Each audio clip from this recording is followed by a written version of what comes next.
আসসালামু আলাইকুম। ওয়ালাইকুম সালাম। এটা কি? আমাদের ফায়ারসাইড চ্যাট। তোমার সাথে কথা বলাই তো ফার্স্ট হয়েছে।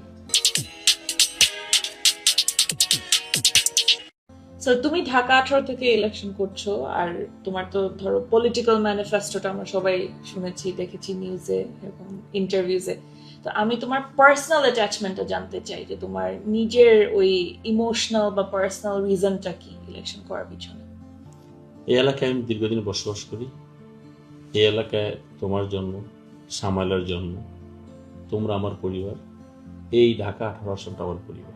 তোমাদেরকে যেমন আমি সুরক্ষা রাখতে চাই, শান্তিতে রাখতে চাই, ঠিক তদ্রূপ এই এলাকার মানুষগুলোকে সুখে শান্তিতে রাখার জন্য আমি নির্বাচন করতে চাই।